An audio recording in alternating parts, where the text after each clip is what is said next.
Purple Daily is daily Vikings entertainment. We just want the Vikings to win a Super Bowl before we die. I will ride with this group. Seriously, man. Please. And away we go. And away we go on this Saturday morning with Purple Access. As always, Purple Daily, Purple Access, all of our Vikings shows presenting sponsor, and we thank them greatly. The fine folks at Quick Trip. Ross producing, he's back, and Tyler Forness from the Sporting News joins us. In fact, I should plug myself as well, because I am now writing for Tyler. I have made the shift, just like he did, to the Sporting News. In fact, I have a thing posted today about why maybe Anthony Carter is not in the Vikings Ring of Honor, and it has nothing to do with what he did on the field. Also, check out and Tyler, plug your podcast too, because it's a really good podcast. Absolutely. Easiest way to find it is to search Vikings First and Goal either on YouTube or your favorite podcast platform. The Real Forno Show live every Monday and Wednesday night. And then Dave has his show, Two Old Bloggers, with him and Darren. Just two guys who've been blogging about the Vikings for the better part of the last 30 years. And they've got obviously a different perspective than I do, which is great because more voices are better. And then anytime something big happens, we go live, including days 2 and 3 of the draft, where we sat there and we binged the entire thing, and we didn't take a single break. It was great. That is something only you could absolutely love. So let's get right to the fact that training camp is going to start next week. The rookies report on Sunday.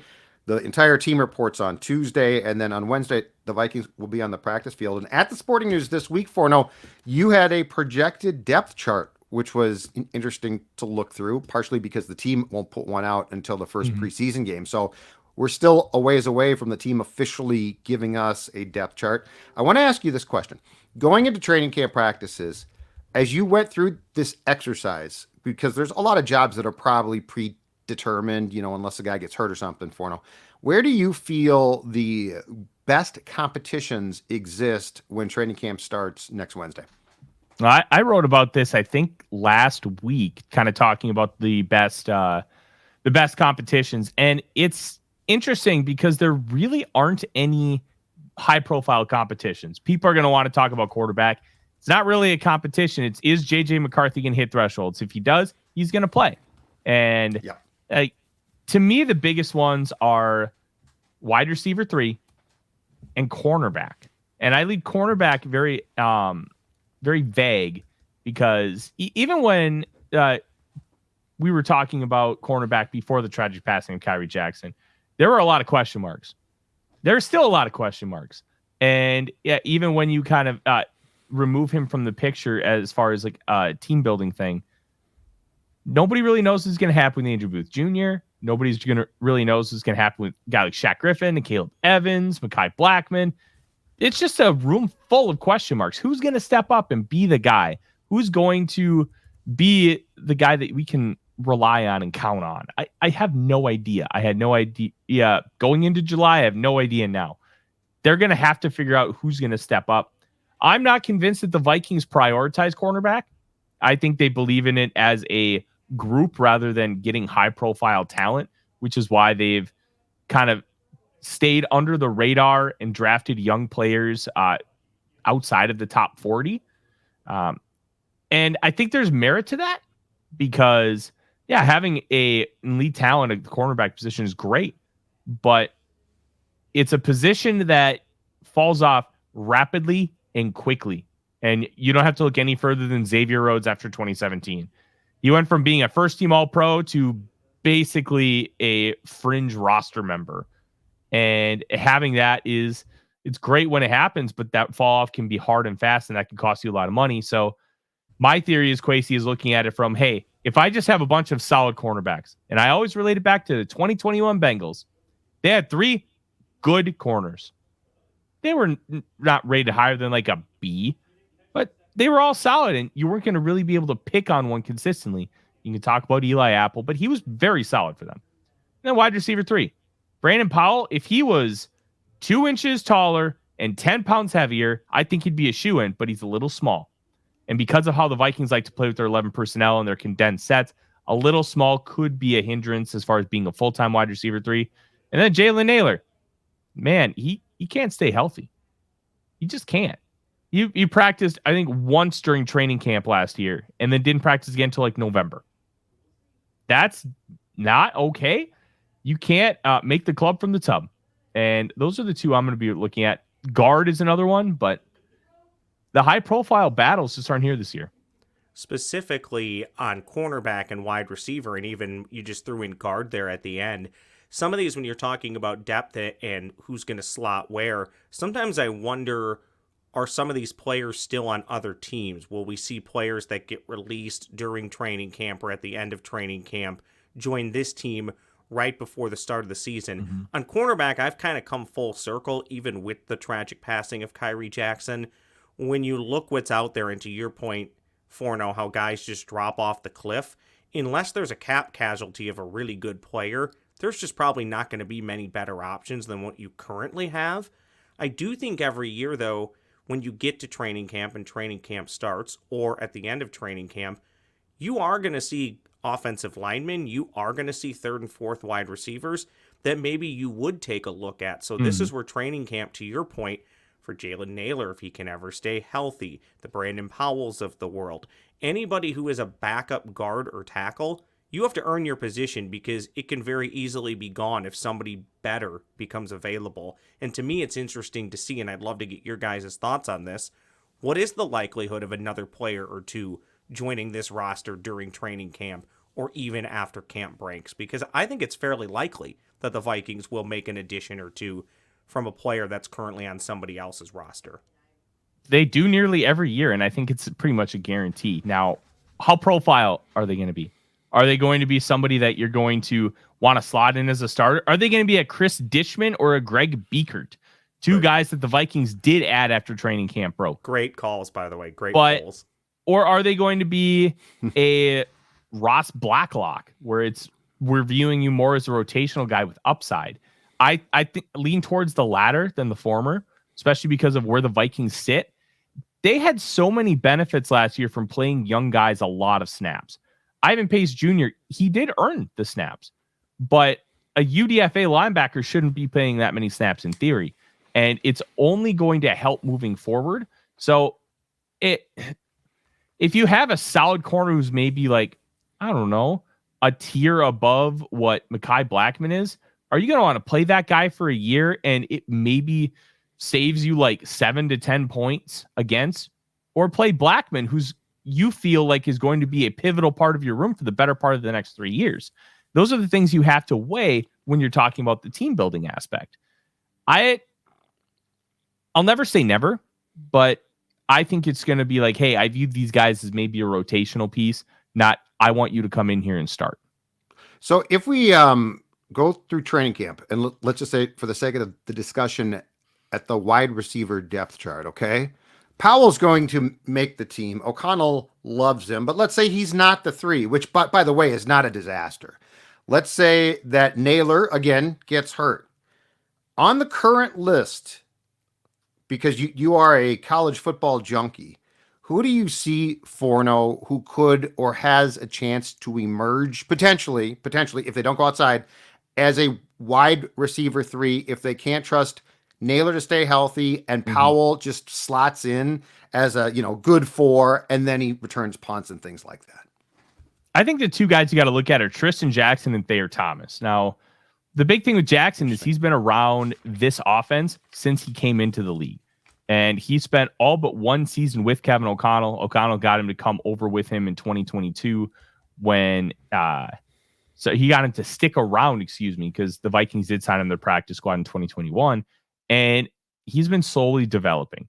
Now, Alec Lewis of The Athletic did call him a quadruple A player, which, for non-baseball people, too good for the minors, but not good enough to be an everyday starter. And I think that's a really apt comparison. Now, can he emerge into a wide receiver 3? Sure. KJ Osborne, I wrote him off completely after his rookie year. I think everybody did. The Vikings did. And he turned out to be a solid wide receiver 3 for the team because he worked at it and he hit the grind and made it happen. And I think you could see the same thing with Tristan Jackson. The other guy is Thayer Thomas, who was more of a slot receiver at North Carolina State. Doesn't have the greatest athletic profile, but just understands how to win. He's like a thicker version of the Wes Welker archetype. He's not Wes Welker, and don't get that twisted, but he's more of a slot receiver. He's like 6 foot. I think he's around 200, 205 pounds, and he looks the part as far as the physical nature of football. So the reason why I bring up Thomas, O'Connell keeps talking about him. And if O'Connell's talking about him intentionally in a positive way, it's something you got to take notice to. And that's why, like, I think those are the two guys. I'm bullish on Ty James, but not on as a wide receiver 3. I think he could be a wide receiver 3 in a year or two if you nurture him right. He was really, really good at Mercer, but Mercer's also an FCS program, and that has its own challenges because you're not just jumping up 1 level or 2 levels. You're basically jumping up 3. Because you go to the G5, the Power 5, or that's the Power 4 now, damn you Pac-12, and then to the NFL. So if you nurture James, I think you could get a really good player out of him. But yeah, there's not a lot to be really excited about this wide receiver. And Trent Sherfield, who they signed from the Bills, he's a good blocker, but he definitely profiles as more of a special teams guy, correct? Yeah, he was wide receiver 3 with the Miami Dolphins in 2022, and he was fine. Yeah. But I don't suspect that they're going to want to put him in that position if they don't have to. All right. Boys, we've spent a lot of time on this before, but I'd like you to now, with training camp literally right around the corner, I think we have to talk about it.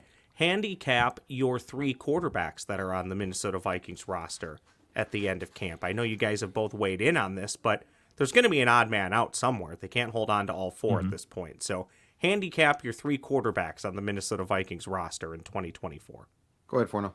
Sam Darnold, J.J. McCarthy, Jaron Hall. I think Nick Mullins is the odd man out. I've thought that since the Vikings selected McCarthy. And I don't think it's going to be anything that Nick Mullins does. I think McCarthy's going to prove that he can be the backup. And Jaron Hall is going to prove that he can be your 3rd guy. And then your backup next year, where for 2 years, you're going to have a very inexpensive backup quarterback on that 5th round rookie contract. And I think that's an incredibly valuable piece. Mullins is going to be a great trade chip. I think he goes for upwards of a 5th round pick if a team's really desperate because of their quarterback situation. Likely a 6th, 7th round draft pick swap. Right.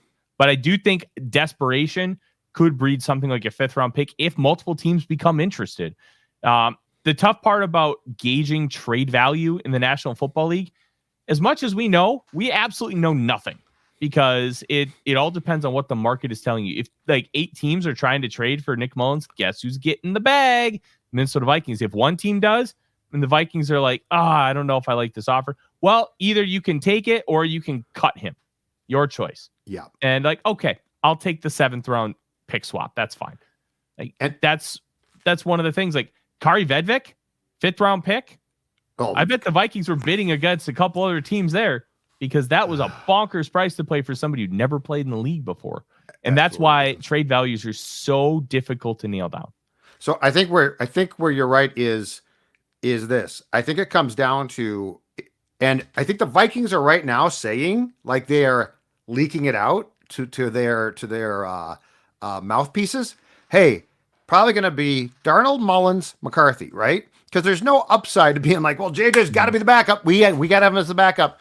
I think it totally comes down to what you just said. If McCarthy, I keep going back to this because I believe it 100%. O'Connell has talked about there's like this checklist, right? The McCarthy checklist. And I don't think there's anything that he can do to start against the Giants, but I think there's certainly something that he could do to be the backup. If he checks enough of those boxes, Ross, I think that Forno's 1,000% right.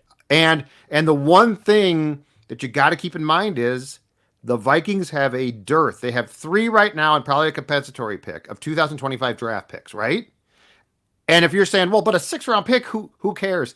Every pick you get back helps you potentially put together trades to move up, to move, so it's literally like having cards. So I'm with Tyler. I think the Vikings are very wisely going to do everything in their power, led by O'Connell, to dial down the pressure on McCarthy. But I think if he comes out and plays like the Vikings hope and probably expect against the Giants, Darnold starting, McCarthy the backup, and then you also, if you like Hall just even a smidge, you don't have the issue of trying to put him through the waiver process and get claimed. And before you laugh at me and say, that can't happen, The Vikings lost Tyler Thigpen and were incredibly pissed off because if a quarterback has a pulse, there's a chance he gets claimed. A young quarterback. Also lost Kellen Mond, too. Right? That was intentional, though. That was They intentional, didn't yeah. want to bring him back. Childress wanted Thigpen bad. And one of the reasons why Brad back then ended joint practices with the Chiefs was because the Chiefs got a look-see and took him. And they were mad. But my point is, yes, Jaren Hall didn't play well. That doesn't matter. What matters is if a team thinks that they can wring anything from a young QB, they'll claim him. So, like that's the one position where I don't think that you can say, well, the waiver wire is so full of players, the teams won't take guys because they're trying to sign their own guys. Quarterback's the one. So, yeah. And McCarthy is the backup, I think would be absolutely fine. I have no problem with that if he is prepared. So, I think the point's well taken, too, on Nick Mullins, that the Vikings, who have a dearth of draft picks, if they can find a way to get any sort of compensation for anybody that's on the bubble or maybe somebody they don't anticipate using, they're absolutely going to do that. Also, great work, Tyler, fulfilling the obligation of a CFL mention, dropping in Kari Vedvik, a current Hamilton Tiger Cat. I think that's actually Kari. That's calling the you Winnipeg right now. Blue Bombers getting mad at you for even mentioning another team in the CFL. The Blue Bombers streaking, by the way, 2 wins in a row. 2 wins in a row. And you wanted You to gave give up up on them. you gave up on him. What Still a fair weather fan. It's going to be a tough hill to You got to climb. go up there and apologize. Yeah. Next summer, I'm taking you 2 with me. Kiss the statue of Bud Grant. Next I summer, think you No, there's won't- steal it. Bring it back and stick it in front of U.S. Bank Stadium. They'd need a Bud Grant statue there, and I'm going to have to pass up on that because I don't have a passport. So I can't go. Sorry about that. We'll get you an enhanced ID. That'll get you in via ground. All right, thanks a lot. All right, let's transition to comments from YouTube. You commented, we read it. Is this a ransom note? Now we're talking about it. It's Purple Access's comments from YouTube. Comment number 1 comes from Max Molesky 1248. Hot take, gentlemen. The success of this season, with an emphasis in making the run game more balanced to help Sam out, hinges on Garrett Bradbury. This got me thinking, gents. Has Garrett Bradbury lived up to the potential of being the 18th overall pick in the NFL draft in 2019? Where's Garrett Bradbury at? If you had to redo that today, which I hate playing that game, but if you did, is he the 18th overall pick in a draft, knowing what we know now? Judd, why don't you go first? First of all, he has improved. Like, it started off rocky. He is not. People think the line is a disaster still because it became such a, at one point, probably true narrative. Well, it really has changed. They're not a disaster. They have 2 very good tackles, and Bradbury's play has improved. Now the problem is, in retrospect, now having seen this all play out, I would not take a center in the first round. In fact, he's not even the best he's not even the best center from his draft. But I'd like to hear what Forno thinks, because I think saying that the run game hinges on the center, yet like he's important, but I think that's a lot of pressure to put on one guy for something that has to have a lot of parts working well, not just one guy. What do you think? It really depends on what kind of concepts you're calling. If you're doing a lot of wide zone stuff, I think there's some merit to that because of how Bradbury's, like, his best traits are snapping the ball and being able to get out and get those reach blocks in wide zone concepts. That's why you took him. You took him to be your wide zone center. You took him to be your Tom Nalen. And look, it hasn't worked out. If I could redo it over, I'm taking Jeffrey Simmons. He was sitting right there. He went in the 19th. Or you know what? I guess if you take AJ Brown, you don't get Justin Jefferson, and Jefferson is objectively better than AJ Brown. So, Right. You know what? I might not do that. But Jeffrey Simmons was right there. I would have taken him and not thought twice about it. Like the Vikings defensive tackle situation, the 3 technique situation hasn't been good since Sharif Floyd's knee got destroyed by surgery. Like, yeah, Bradbury's fine. I think people, like Judd said, are just too hard on the offensive line in general. they found a way to minimize Bradbury's deficiencies and maximize some of the strengths more than previous offensive line coaches have done. And I think that's a really big part of why the offensive line has taken a step forward. Yeah, Darrisaw and O'Neal are great, but the interior pressure has been lessened compared to previous years, and I think that's a really, really big factor. And the Vikings and every other team in the NFL, by the way, they have had far worse misses in the first round than Garrett Bradbury or Garrett Bradbury-like players. Comment number 2 from Judy Reifler, 848, says, I agree with Judd. As a longtime Vikings fan, I could not tolerate the Lions going to or winning the Super Bowl. Judy's instantly one of my favorites because I was disgusted all last year in playoff run by the Detroit Lions. I will never fall in line with that. The question for Judd and Forno, and I'll let Judd go first again since the comment was addressed to him. Who could you most tolerate winning a Super Bowl that's not the Vikings? This can be anybody. Maybe they've already won one. Maybe they haven't won one. What team could you tolerate the most winning a Super Bowl? Just to explain this. So Phil has basically said that because Detroit was a doormat for so long, it doesn't bother him that they are good now. And I think that makes it worse. I said whatever on that, but then we got into the Super Bowl discussion.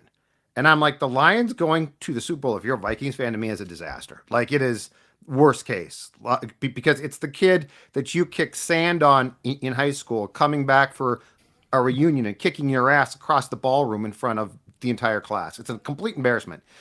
As far as like who wins it, an AFC team, Kansas City, they're perpetually good. I think the Lions winning the Super Bowl would be like if push came to shove and let's say that they had held on to the lead, which they should have against San Fran Forno last year, and they go to the Super Bowl, even being in it. If you wake up that day and you're a Vikings fan, I think you got a feeling in the pit of your stomach, like what is about to happen here. So I couldn't tolerate it personally. There's only one team I'd want to win the Super Bowl other than the Minnesota Vikings, and they're the only other team that I can think of who has had as much misfortune as the Minnesota Vikings, and that is the Buffalo Bills. They have lost Super Bowls as well, but 4 in a row. And if you watch the 4 falls from Buffalo 30 for 30, they really break down a lot of interesting things about that Super Bowl run. And I went back and watched every single Super Bowl because I think it was before the first Super Bowl. The Bills hosted the Los Angeles Raiders in the AFC title game. Yeah. They didn't just win 52-3. Mm-hmm. I watched it. It was a disgusting blowout. And then they go to Tampa Bay and Scott Norwood just barely misses that field goal. And kudos to Bill Belichick. That was the beginning of his dominance in the Super Bowl era. Great game. Phenomenal football game.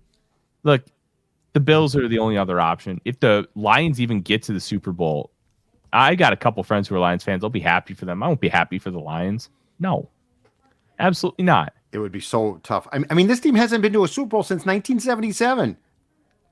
Roscoe, you were born when? What year? 86. So that was 9 years BRB. Okay. Before Ross born when? 89. Yeah. So imagine the Detroit Lions who haven't won anything since, at least the Vikings, the NFL championship in 1969, I believe, still existed. Now, that served as the conference championship game, but whatever. At least the Vikings won it that year. The Lions, I believe, have won 3 NFL championships, every one of them in the 50s. And you're telling me going to Super Bowl for the first time when the Vikings have not been there? The 3 guys on the screen, I'm the only one who was alive. I'm 54, and I think I was 7, okay? So, I'm sorry. That's a bridge too far, as they say. I'll give you the Bills, Forno. I agree. I wouldn't necessarily love it, but the Browns have endured a lot of pain, so I guess I'd be okay with them. Lions, disgusting. Jaguars, I love to cheer for to a point, but I've always said if the Jaguars or the Lions beat the Minnesota Vikings to winning a Super Bowl, I will just quit. I will disown my NFL fandom. There's no way I could deal with the Lions or Jaguars winning a Super Bowl before the Vikings. And guys, I got to be honest, the Lions over the next couple of years, it's a real possibility. Who knows what'll happen, but it is a possibility. Your final comment from YouTube I love the name because it's a play on Canis Hoopus. Canis Lupus 5 says, in reference to Netflix's quarterback and wide receiver, I heard next year's Netflix documentary will be called Podcaster and will follow around Rich Eisen, Pat McAfee, Mina Kimes, and Judd Zulgad. Judd, can you confirm nor deny Netflix's Podcaster? Yeah, I can deny that completely. I'm angling for cornerbacks. I think that would be an intriguing one. Yes. They also, after binging receiver in one day, may I make one suggestion? You either follow the same amount of people, I think it was 5, right, Tyler? 5 guys? Yes. You follow them around and tell one of them they might not make the cut, or you follow 4 guys. There was too much. I didn't need that. I personally probably would have dumped Debo. But anyway, 1, it ain't going to be Podcaster, and 2, in my humble opinion, I like the concept and I like the show. I thought it got a little bit forced, though, trying to give everybody equal time or time at all. I wonder if they'll maybe go back to quarterback or rotate a little bit, because I don't know the quarterbacks will do it. I don't know that you're going to get enough. I mean, Kirk Cousins, who was a star of the show, gave them phenomenal in-season access. I think a lot of quarterbacks, and this is not a rip at Kirk, are too focused. Yeah, and I don't know, Forno, what other NFL positions do you think they could do that would draw an interest? Maybe running back? No. Corner, I'm telling you, I think it's corner. I think it's corner. Corners are interesting. They are, like, you think of high-profile players, Deion Sanders. Imagine a camera crew following around Deion Sanders for a year with the Cowboys. Incredible content. Sauce Gardner, just do an entire show based on Sauce Gardner's season. Like, there's enough content and corners. Like, get Carlton Davis, just have him talk about Slant Boy for 20 minutes. Like, there's a lot you can do. I don't think you can do offensive line. That's too much of like a cohesive unit. And yeah, I agree with this. There aren't really a lot of high enough profile personalities. Now, you could have done Jason Kelsey, but I don't think they do it, though. I think you're right. I think guys would say, because I mean, it's all about the team, right? Mm-hmm. But like, I think it would be a really good show if they would agree, but I don't see one guy from each, like 5 teams agreeing to it. I think you're right. And corner, what I love too is that position now, the league literally wants you to fail. Like, you got to be a little bit nuts. It's like a goalie in hockey. Mm-hmm. Receiver, you're put on a stage to succeed. Like, they want you to be good. The league's like, all the rules, if you play corner now, you're a little bit off, but that makes you more interesting in my book. Mm-hmm. I'd say cornerback or edge rusher. Those would be the 2 I'd want to see. It's a good one. What about Netflix Get Back Coach? We just follow around each team's Get Back Coach for an entire season. Don't remind me. Training camp's about to start, and there's nothing I hate more than constantly hearing, get back, and guys never getting back. Does it give you shades of Tom Thibodeau yelling at his entire team? No, it's just annoying. It's hot out, and these players can't ever get back, and so it's like, I would just give up. Should we do some extra points, Judd? Let's do it. These extra points never miss. It's Purple Access's Extra Points. I say 4-0 starts us off. Oh, we're finally here, boys. I know. We're finally here. Training camp is about to start, and I can't wait. And my extra point is going to be something completely different, because I'm going to talk about the 2025 NFL Draft. Wide receiver should be a priority for the Minnesota Vikings. Why? Wide receiver 3 stinks, and wide receiver 2s are getting paid like $20-ish million a year.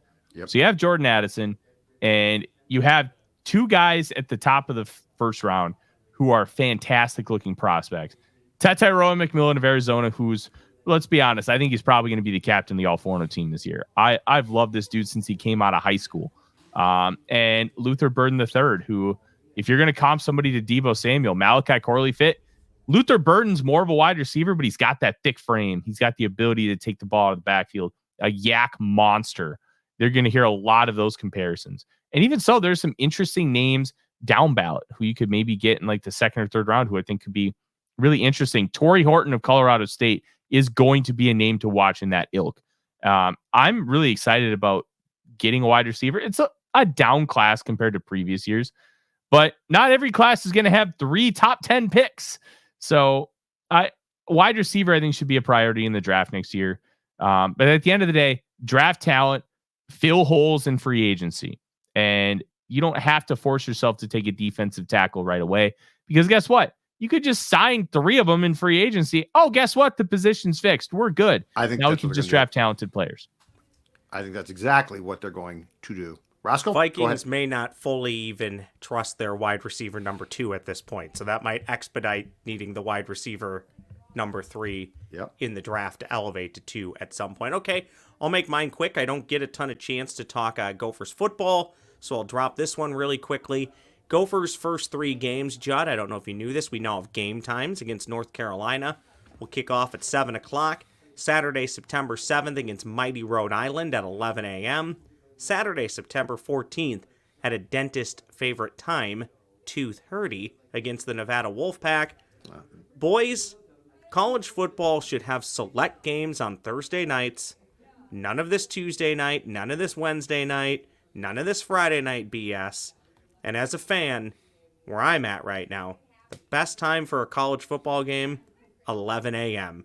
Give me that crappy beer at 8:30 a.m., let me watch a game, and then let me go home and watch the rest of the college football slate until 1 a.m. Why do you hate me, Ross? Yeah, I was just going to say, you what I want out of life. What is your problem with Forno? He's like, he brings so much to the show, and you just basically, you cut him off at the knees right there. How can you not love Maction? Yeah. Tuesday nights, there's 3 games. It's awesome. It's fine. I'll watch it, but I don't need it. College football is a spectacle itself. All these games should be on Saturday, which is college football. And take me back 15, 20 years when we put What's better than a snowy Tuesday in Toledo, Ohio? Plus, it allows him to scout more. Yeah. I don't know. I mean, my wife doesn't always love it, but I mean, maybe Maction's but she fine. loves you, and that's all that's important. Yeah. There was something special about watching Matt Ryan and Boston College on what? Thursday night taking on Florida State, and now I'm stuck with San Jose State at Hawaii on a Thursday night. How dare you? Special. How dare you besmirch San Jose State versus Hawaii? Forno, you know I'll watch. I'm not saying I won't watch. I'm the idiot that stays up watching all these games. But we don't need them every night of the week. But Roscoe, here's the thing. College football, in a very weird way, is sorting itself out, though. Like, the MAC is the MAC. It's this little thing. I think they're genius because they get eyeballs. You know what? Here's the problem. You are right about that. They're all breaking off. And Roscoe tells us. Roscoe's like, they should all play on Saturdays. Well, I'm going to tell you right now. If the MAC played its games on Saturday, guess who's not going to watch them? Everybody. Roscoe, because you're tuned in to Bama, Tennessee, which, by the way, I don't blame you. But I think it's perfect. They've siphoned these games off. I think the perfect kickoff time for a game I'm going to, 2:30, and here's why. I vehemently disagree. It's all about, well, I used to too, except now it's all about the tailgate. The Gophers aren't playing meaningful games. They're in an 18-team Big Ten. If I want to watch good Big Ten football, I'm going to stay on my ass on the couch. That's my point, though. If they're playing at 2:30, I'm missing all of the 11 a.m. kicks and then the first half of all the evening kicks. I've missed all of college football. If you're going to Rhode Island, if you're going to see them play, you are not going for college football. So if you want to watch college football, stay home and watch games. If you want to go drink some beers on asphalt like Sports Dad does, 2:30 kickoff, I ain't getting up. I hate getting up at like 7:30 to go to a Rhode Island game. In fairness, I do think the Rhode Island tickets will be passed off to somebody else. I'll stay home and watch early 11 a.m. kicks that. I'll say this. The best time for a game to kick off is 9:30 p.m. Central Time. Pac-12 After Dark, RIP. We're going to Mountain West After Dark, baby. Give me Fresno State versus Air Force. Let's go. We should talk sometime. Do a show on how you like stagger the day, like as far as intake of food and beer too. Because it's a process. I have had issues with the late game. I'm like, I'm going to stay up and watch the late game, and then by the end of the first quarter, I'm sound asleep because I've had a few beers on the couch. So I'd like to get your formula. What's the Forno recipe for mixing the right amount of drinks with the football?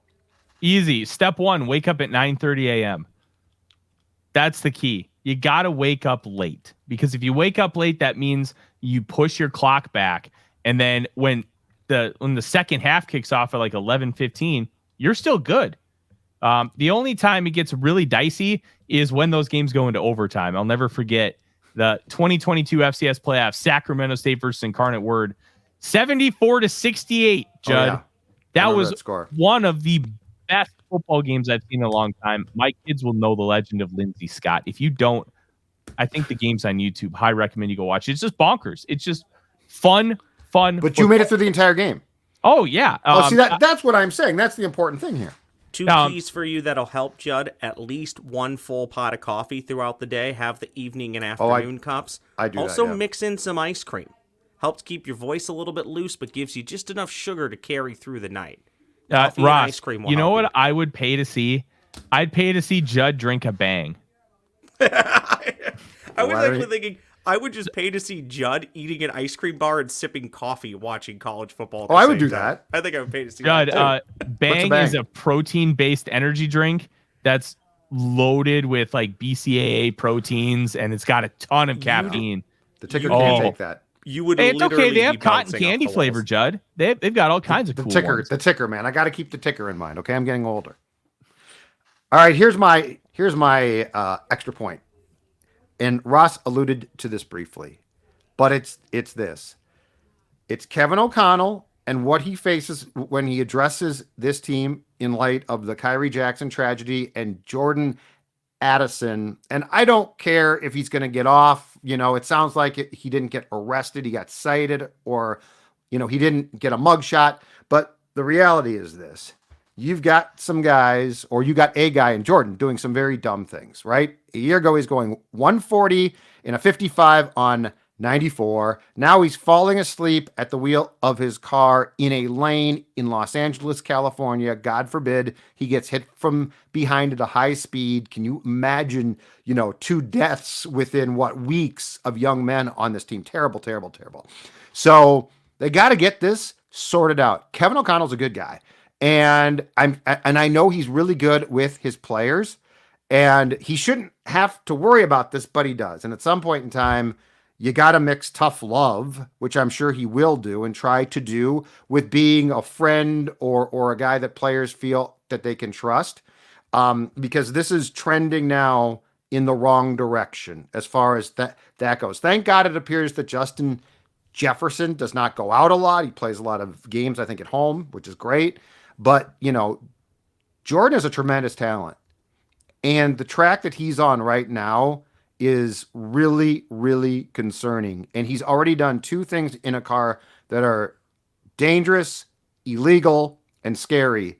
And there is no guarantee, as we learned weeks ago, that if you take a chance, or heck, if you just get involved in a situation where someone does something stupid, that you're going to walk away from it every time. And Kevin O'Connell is going to have to, in some ways, get in front of this, because God forbid the next time, he might not just get a ticket.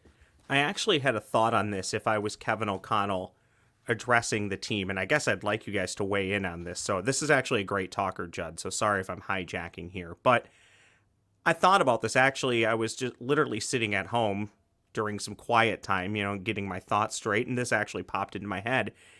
If I was Kevin O'Connell, I would go to the Wilfs and say, I'm not telling my team, I'm not telling my assistant coaches, I'm not telling anybody. But we are starting training camp with me walking into a room, you guys are flanking me, and I am telling my team, this stuff stops now. And the reason why I can't tell my coaches is because one of my own assistant coaches also got in trouble with the drink on the road. So the message coming from him will fall on deaf ears. And this is where you need to have your PowerPoint put together, and you need to say, you need a ride, this is who you call. You're in this situation, which they've already done, but this stuff needs to be reiterated, and you need to tell people, this is more important than just the team, this is your life, and this is your livelihood at stake. Jordan Addison won't have any money anytime soon or down the road if he keeps making mistakes like this, because nobody's going to pay him, or they are, and it's going to be less money, And by the way, based off of the cars that he's driving, I'm pretty sure he's spending it at a really crazy rate. I think Kevin needs to go to the Wilfs, and they need to have a conversation that completely blindsides everybody. And to your point, Judd, you have to be a little stern. Extend that arm of love, be kind to them, but also tell them, this is done and this is over. I'm tired of this stuff happening, let alone the tragic death of what happened to a teammate. But what happened with Jordan Addison and what happened with Wes Phillips can't continue to happen. It can't. And KOC and the Wilfs need to make that apparent. And if it does keep happening, there's going to be consequences, maybe even above and beyond what the NFL can do as allowed by the CBA. So maybe that's not even anything. But you got to be stern with this. This stuff has to stop. Tyler, final thought on that?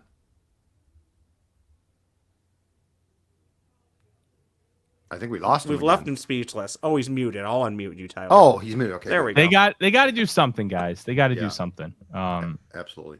I don't really know what you do. It's not like that they don't have programs in place to get you rides.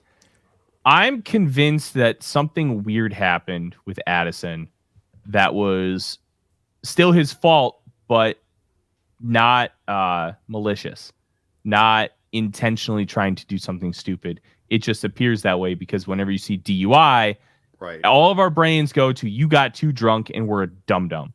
right. Yep. What if he accidentally mixed two medications and all of a sudden he fell asleep?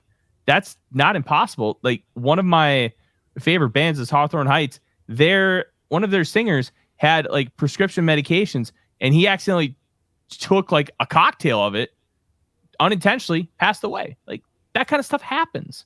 Yep. And if we find that stuff out, to be clear, Tyler, I'll be less harsh on him than I have been. But right now, the track record for him specifically doesn't look pretty. He doesn't deserve the benefit of the doubt because of the track record. But this country is still innocent until proven guilty. I'm going to wait for more facts to come out because we don't have them. And to me, it's not an open and shut case.